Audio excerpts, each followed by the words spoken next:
The original Mega Man on the NES is considered a somewhat difficult game for many. Whether it's suffering from knockback, the incredibly fast falling speed, or the Yellow Devil, there's plenty for the average person to gripe about. But for the few, they've pushed the game's mechanics to its absolute limits. These people have mastered Mega Man to a point where they can beat it in a mere 18 minutes. For a game people can say is difficult, nothing is truly impossible, especially with the right know-how. Today, I'm here to show you the tricks of the trade. Even someone like you, the person watching this video, can do the very same. So, watch until the end to find out how players push Mega Man to its limits. Real quick though, if you enjoyed this video, then be sure to show your support by leaving a like and subscribe for more. Now then, back to the video.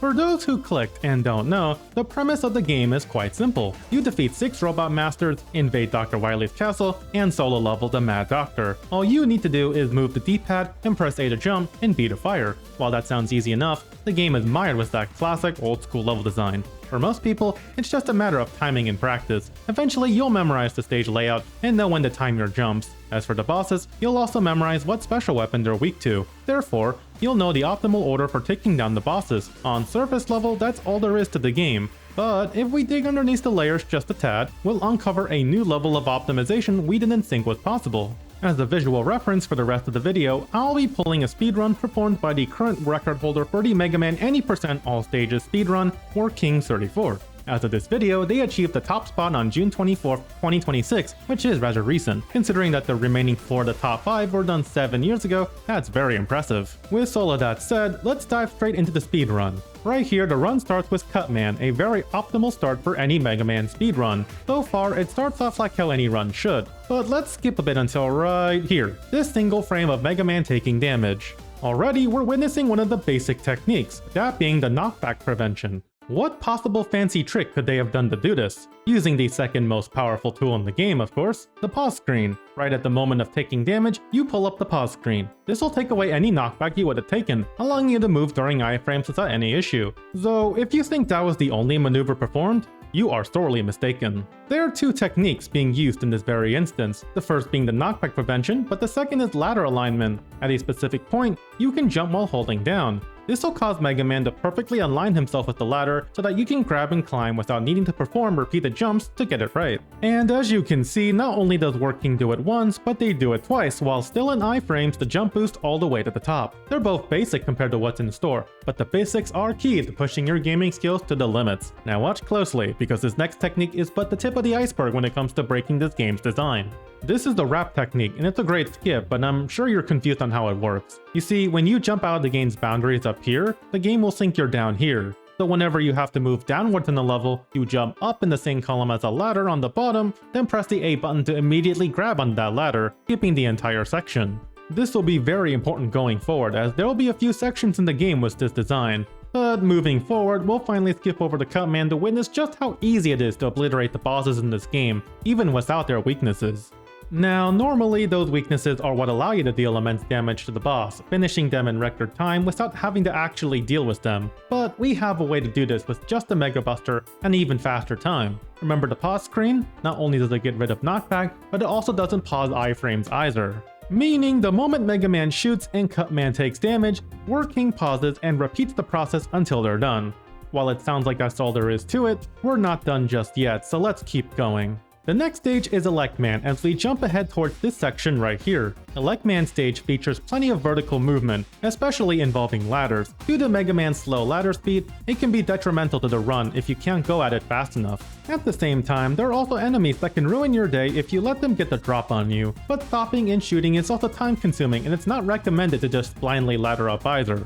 So what can you do? This is the drop shot technique. While holding the jump button while climbing, you spam up on the D-pad while firing to fire without losing your ladder momentum. It'll be very important since there's plenty of sections much like this one. Moving forward, we head towards one of the most stressful parts of classic Mega Man, the floating block puzzle. Blocks will appear at set intervals only to then disappear. The timing can be rough for beginners, and it's something that people have their grievances with. While it's not necessarily shown here, a good tip to note is that these blocks will start showing up a bit after Mega Man's eyes blink. Knowing this can save you a bit of trouble. Now we move on to one of the most critical techniques a Mega Man speedrunner will need. these at? That's the Magnet Beam, a damageless weapon that allows Megaman to form these magnet roads that he can walk on. This is an essential item for players as they'll need it to clear Wily Stage 1. For speedrunners, it's just as important, but there's an issue. See those 3 blocks? You can only get rid of them using Gutsman's weapon, which lets him carry those blocks. So how do you get it without wasting time? Watch closely because for something so quick, there's a few steps to keep in mind. First, you have to press down and the B button at the exact same time. Then while Megaman is facing left, you press up, which will push Megaman all the way to the left border. From there, you jump and then press right at the peak to warp over here. You then need to wiggle it just a bit to reach and acquire the Magnet Beam. Once done, press the A button right on the D-pad. Just like that, you're out. Working demonstrates this with excellent timing and precision to the point where instead of warping back here, they jump and warp right to the upper right bound to save even more time. Now, right after a short section, we'll start seeing use out of the Magnet Beam. This single weapon is where the limits of the game are tested and broken, where optimization really begins. And it all starts here. Now, in this instance, you'll have to climb up, maybe wait for the electricity to run its course, and then continue. Damage boosting can work, and you do have the knockback removal technique, but there's a much faster way for instances like these. Working applies the drop shot technique, only this time they'll use it in conjunction with the Magnet Beam to quickly form platforms, skipping the wait cycle on the electrical beams. We'll cover the more advanced Magnet Beam techniques later on, but for now, Working uses it to skip this next platforming section. After the first boss gate is where we see another use of the Magnet Beam drop shot technique. It's really incredible how trivial ladder climbing is in this game once you start doing it yourself. In any case, we're now off to Lekman as Megaman uses his weakness, the rolling cutter. It's a clean, quick sweep with the pause technique. Next stage, and it's Iceman, a stage known for water and floating block puzzles. Thankfully, the Magnet Beam makes quick work of the initial chunk of the level. If you look closely, you can also see that due to them spawning Magnet Beams right at the upper border, it's causing them to be pushed forward. This is known as the buffer zip, where by using the Magnet Beam within certain bounds, Megaman can travel along it and be pushed as if he's zipping. We see this in full display as Working uses it to save plenty of time had they just walked along the beam normally. Now, here at this section, you're meant to climb up using the floating blocks. However, thanks to the boundary trick we saw in Cutman stage, they can just skip towards the next bottom section. It goes like this until we head right for Iceman himself. Now, there isn't too much to go over since it's like the last time, but most veterans of this game know that the Thunder Beam is one of the best weapons in this game. It fires their electrical beams at once, and the pause technique is even deadlier with this one. One of the most popular showcases of this is with the Yellow Devil boss in Wily Stage 1.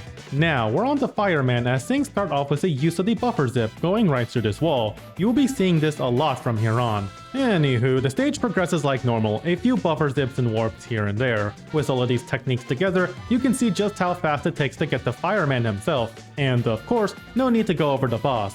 Next is Bomb Man as stage progression operates like normal. We've already gone over the basic speedrunning techniques, so there won't be much analysis. Just bear witness to the fun little zip at the end while Bomb Man explodes to death. Gutsman stage is also no exception. Now, someone might accuse me of stretching this video, but hey look, the enemies are glitching into letters, isn't that fun? Alright, I jest, but now we're past the point of beating the Robot Masters, so now it's time for Wily Stage 1. Just look at how magnificent that zip is, literally takes you very far if you know where to aim and move. Every technique we've talked about is used full display here as stage progression becomes nothing more than an afterthought. And here we go, the infamous Yellow Devil. This boss is very tricky to avoid given all of the Yellow Devil pieces flying towards you. However, I already explained the pause trick, so we know how this goes. Wily Stage 2, however, is where things get very interesting. The level starts normally up until this point. In this stage, you have to rebattle 2 Robot Masters you have already beaten, starting with Cutman and then Lekman. However, because they're a part of the stage layout and not within the boss room at the end, it's possible to quite literally zip past it. This is the same technique we saw in the Lekman stage when acquiring the Magnet Beam. Now we see it used to skip the initial Robot Master fight. At the end, Megaman has to fight himself, which ends up being a literal mirror match. Whatever weapon Megaman has, the clone has the same. Here we bear witness to the fire shield glitch. Fireman's weapon, Firestorm, shoots out a fire projectile, but at the same time, a fire shield manifests around Megaman. Now, at the start of the fight, just as Megaman's being cloned, you hold right in both A and B. Once the fight begins, you shoot, and just as the projectile starts leaving bounds, you can shoot one more and trigger the shield again, which lasts much longer. As you can see, they can damage the clone with the shield, which takes away a good chunk of health before they follow a rhythm of jump and shoot to avoid the clone's same attack. And now we get to what may be the greatest skip in the entire game, Wily Stage 3. This stage in particular features the longest dip that speedrunners will have to perform, as it lets them skip the entire stage, arriving at the boss room. It all starts right at the start, where Mega Man must take damage here just as they switch to Magnet Beam. At this next section, they fire off the Magnet Beam before taking damage yet again. This is important as they need to perform the next 2 jumps without being interrupted. By doing this, they can set up another Magnet Beam during the jump down. With a wrap, they're suddenly thrusted towards the wall as Mega Man faces left. Then they bring up the pause screen before spamming the start button. This causes Mega Man to glitch in between his resume state while zipping across the inner walls. Just like that, they're at the boss room. This boss in particular is just easy to take care of by using Gutsman's weapon. Nothing much else aside from a very impressive zip. And at long last, we're at Wily Stage 4, the last one.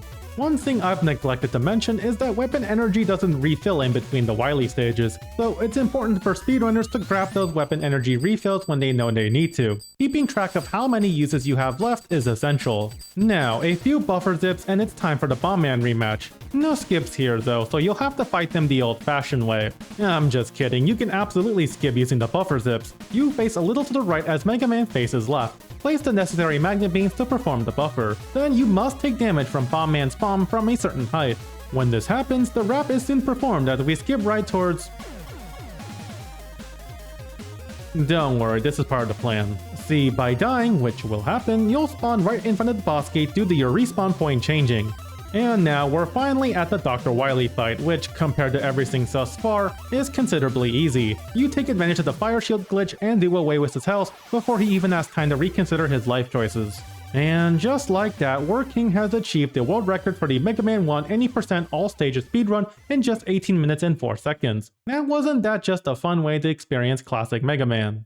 There's an entire plethora of Mega Man games to play, but often the original Mega Man isn't usually talked about as much despite starting at all. Generally, when you think of classic Mega Man, you can't stop thinking about Mega Man 2, or even some of the later ones. But if there's any takeaway in this video, it's that the original has some unique merits only it can claim. I understand if speedrunning isn't your particular cup of tea, and that's alright. Regardless, I wanted to showcase just how far this classic game could be pushed to its very limits. The ways people can play games never ceases to amaze me, and the ways people play games is what this channel is all about.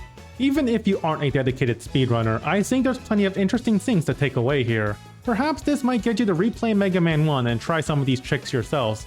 If you're curious about it, I have the link to tutorials in the description below, so be sure to check it out if you want. There's nothing wrong with employing glitches and tricks to blitz a game into pieces, because after all, here on this channel, we're all about the ways you play games and push them to their limits. Thanks for watching, and I hope to see you all next time. Peace.